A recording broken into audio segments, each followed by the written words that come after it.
E agora, Bruna e Capri, ouvintes, a gente vai fazer um debate aqui sobre a lei da ficha limpa.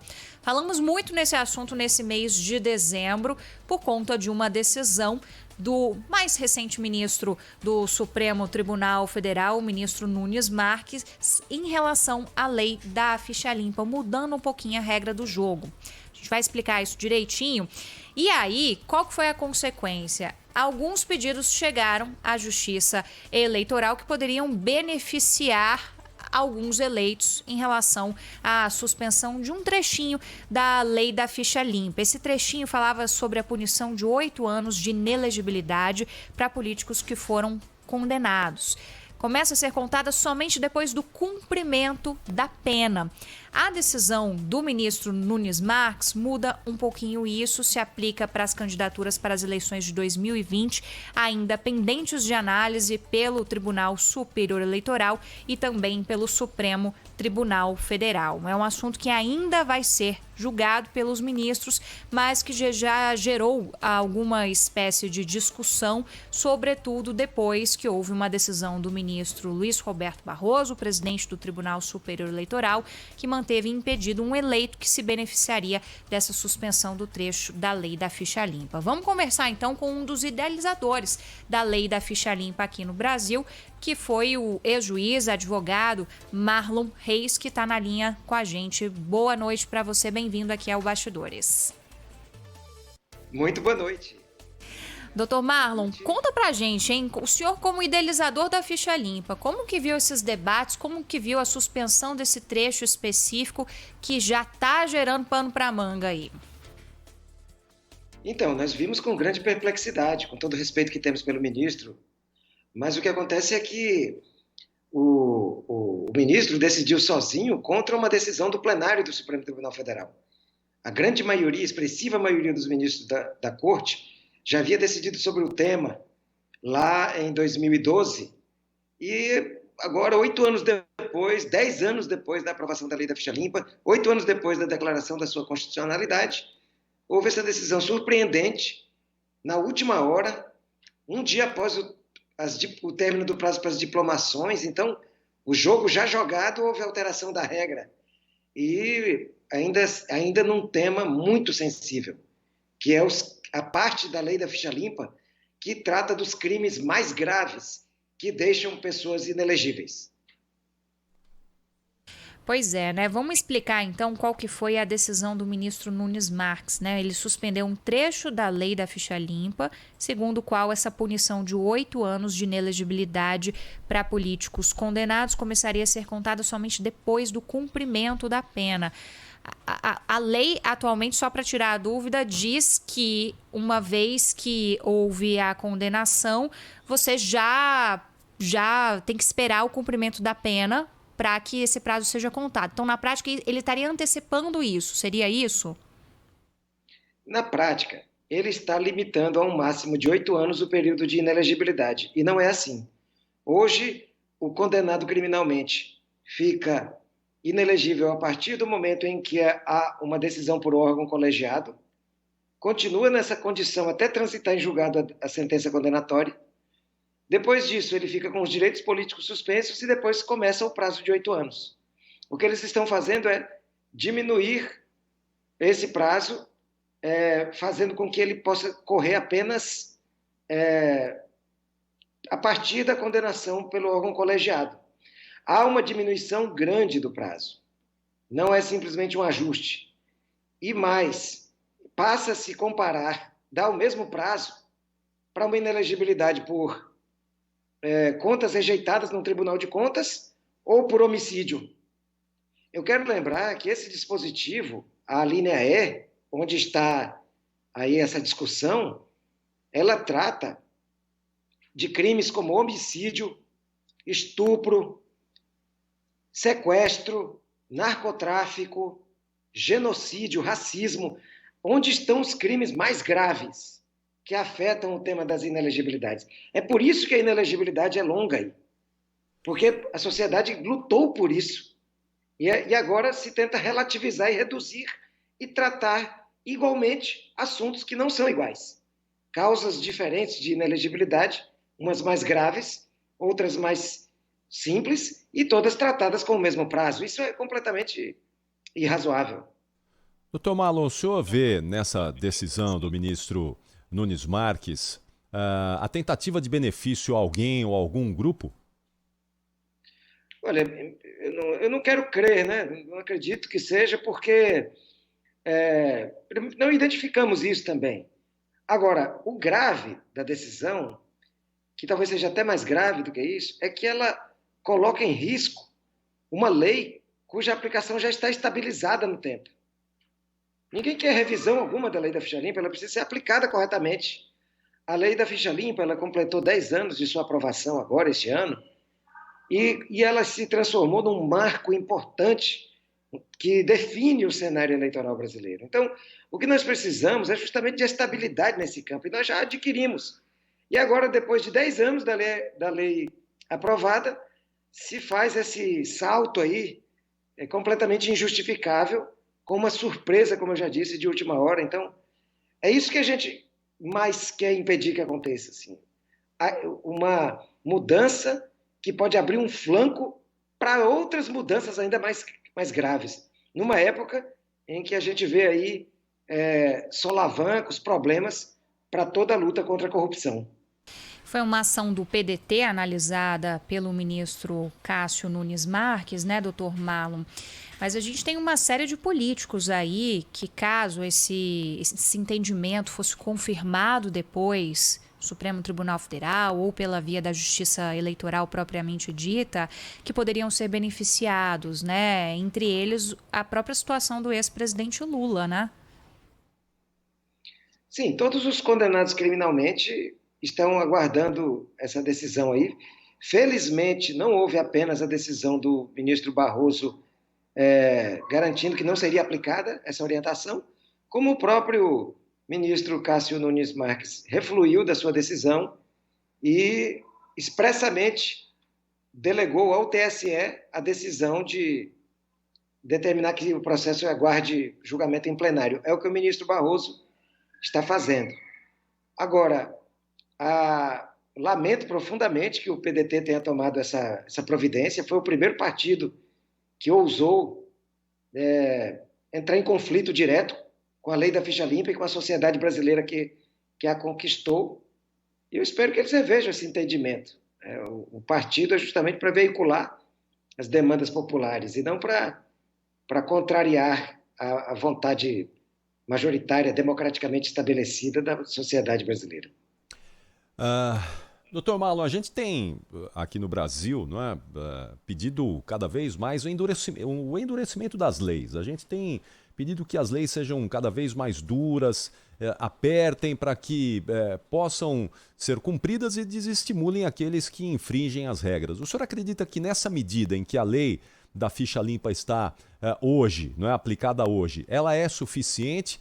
Ou poderia até mesmo apertar um pouquinho mais, poderia talvez estender um pouco mais esse prazo?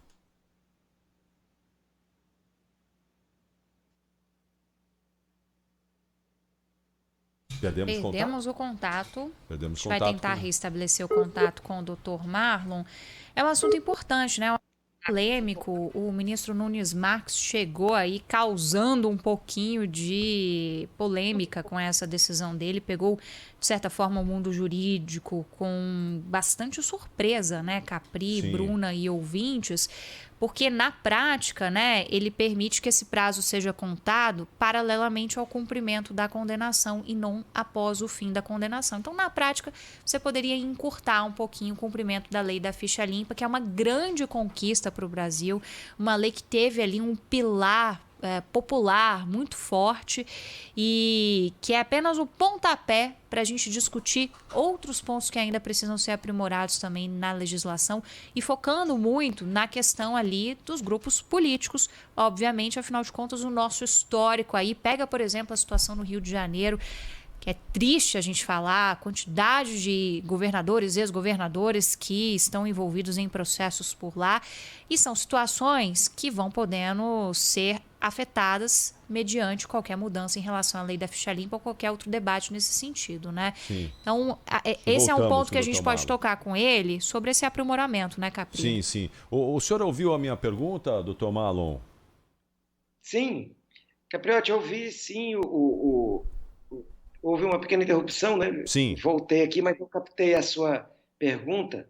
Eu queria dizer o seguinte, que hoje a nossa preocupação é de garantir que a lei da ficha limpa não seja tocada. Ela precisa ser cada vez mais compreendida e aplicada.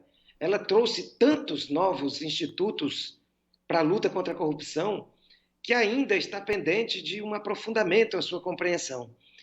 Por isso, e também tem um detalhe muito prático que eu vou dizer, uma coisa que nós aprendemos na tramitação de projetos polêmicos como esse, é que às vezes se a gente tenta um aprimoramento, o que acontece é que alguém pega carona e vai colocando jabutis e transformando um projeto bom num projeto péssimo, que tem um efeito às vezes contrário ao que se imagina. Por isso nós preferimos deixar essa lei intacta, ela precisa ser mantida intacta. A luta da sociedade brasileira hoje é para a preservação da lei da ficha limpa contra qualquer aventura dessas pessoas que nunca se conformaram com a perda do debate jurídico e político sobre a lei da ficha limpa e que buscam, por outros meios, adulterar uma conquista que, como a própria Isabel mencionou, ela é completamente popular, né?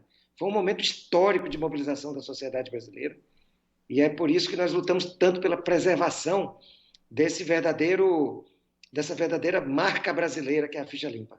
E nesse caso dessas decisões, a gente viu ali um efeito dominó com vários candidatos acionando o TSE para pedir para assumir o cargo já a partir de janeiro do ano que vem, né? Candidatos ali de interior de São Paulo, no Nordeste, Pernambuco, Mato Grosso do Sul, Goiás, Minas Gerais, que recorreram ao TSE e agora a gente abre aí o ano de 2021 com a expectativa de uma revisão no Supremo Tribunal Federal em relação a essa decisão. Estava falando aqui, quando o telefone cortou, viu, doutor Marlon, sobre os aprimoramentos em relação a essas legislações que dificultam um pouco a vida de quem tem a ficha suja.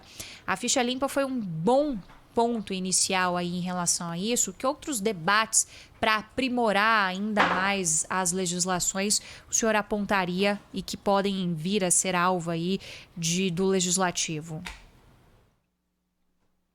Eu creio que é hora de voltar a falar do assunto que acabou enfraquecendo no debate público, que é a reforma política.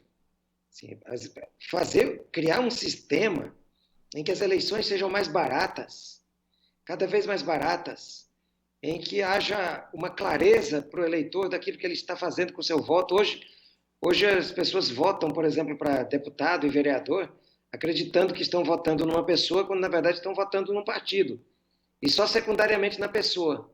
Falta transparência no modelo brasileiro. Isso ajuda a fortalecer, por exemplo, o caciquismo, o coronelismo, e com isso os atos locais de corrupção. Perdemos o Você está me ouvindo? Você está nos ouvindo, doutor Marlon? Acho que voltou, mas houve uma interrupção ali, não é? Completou, Isabel? Completei. Sim? Acho que ele está ouvindo a gente, doutor? Não. Eu acho que está um pouquinho ruim a ligação. Ruim. A conexão não está legal, não está bacana, mas a gente vai refazer, até porque a gente está caminhando aqui para a reta final da entrevista, né? Até para a gente podemos nos despedir aqui do doutor Marlon e fechar esse assunto que é fundamental, é importante. É isso, a gente não pode regredir com a legislação, não é? Essa é uma legislação muito importante. Você dá uma garantia ali de que quem vai assumir um cargo público importante tem pelo menos ali a ficha garantindo que ele pode ocupar aquele posto e que não há nada que possa atrapalhar o trabalho dele do ponto de vista ético, né? É igual quando a gente vai para uma vaga de emprego, né? Analisam ali o nosso histórico, analisam se a gente tem algum antecedente. Essa consulta normalmente é feita independente da função que a gente vai assumir, né? Claro. Então é a mesma coisa, de certa forma, fazendo um paralelo aí com os políticos, né? E eles estão lá representando nós, Eles estão nos representando, estão representando a população de seus estados, né? Então, muito importante que se passe pelo menos por esse filtro, né, em relação às condenações, e a lei da ficha limpa é com certeza uma grande conquista, né, doutor Marlon? Ele está de volta aqui para a gente já caminhar para o encerramento da nossa entrevista. O senhor estava falando, por exemplo, do debate da reforma política, né? É um debate que não cessa no Brasil. A gente parece que está o tempo todo falando de reforma política, né? O senhor vislumbra algum meio disso voltar a ser um assunto mais frequente do Legislativo a partir do ano que vem? Ou está mais esquecido por conta desse momento de pandemia? Bom, é um assunto que ele nunca deveria ser esquecido. Realmente, o debate sobre grandes temas para o Brasil, como a reforma política, ele está enfraquecido, e lógico que a pandemia influi, mas eu gostaria de ver esse assunto voltar à tona. Reforma política tem muito a ver com o combate à corrupção eleitoral. Nosso modelo eleitoral estimula muito a corrupção e estimula, com isso, a chegada ao mandato de pessoas que praticaram corrupção na eleição. Então, mudar as regras do jogo, permitir que o eleitor entenda melhor as regras, fazer com que as campanhas sejam mais baratas, que haja uma possibilidade de uma campanha mais barata, tudo isso tem a ver com a qualidade, né, com a saúde da nossa democracia. Por isso eu espero que esse assunto volte à tona, e que não só volte à tona, como ele realmente seja enfrentado de uma vez por todas. Marlon Reis, ex-juiz, relator da Ficha Limpa, um dos idealizadores dessa iniciativa importante. A gente volta a se falar, então, quando o Supremo Tribunal Federal resolver tocar nessa ferida de novo. Muito obrigada pela entrevista. Um bom fim de ano para o senhor, viu?